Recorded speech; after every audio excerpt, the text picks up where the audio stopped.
Move on to Hakeem Nicks.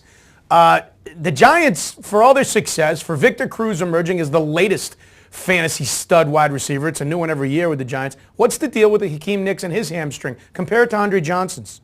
Well, it sounds like Nicks is just a grade 1, so it's a minor strain. They're hoping that he's going to be able to play this week.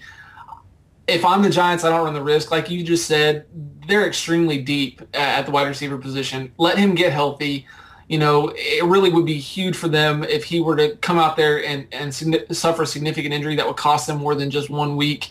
Nicks has been a guy that has been perfect target for Eli Manning, really been his safety blanket. But I really think if you can get out there with Victor Cruz and Mario Manningham and really survive 1 week without him, I think you're going to get him back to close to 100%. I still think he likely plays this week. But again, just like Johnson, I'd scale back my expectations a little bit. A guy that is likely to get some increased number of targets if he's out is Jake Ballard, the tight end. And if you're looking for a tight end, bye-week filler, I think Ballard's a guy to take a hard look at. Okay, so if you have Hakeem Nicks and Andre Johnson, I'm looking for some names around the league that you could pick up off of the waiver wire. And, of course, football receivers to me are like baseball outfielders. You can always find one or two that you can put in there that's going to get some ABs or get some reps. So who are a couple of the names this week that are probably out there on the waiver wire that you could pick up and start for a game if you have Andre Johnson and Nicks?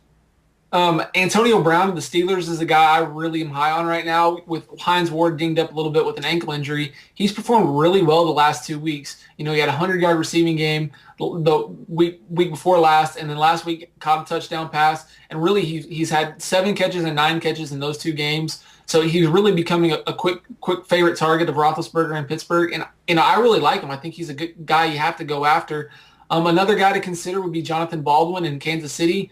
He had a big touchdown for the Chiefs this past week against the Chargers, and they're playing a pretty porous Miami defense this week. So those are the 2 guys I'd really try to target because they're available in a majority of the leagues.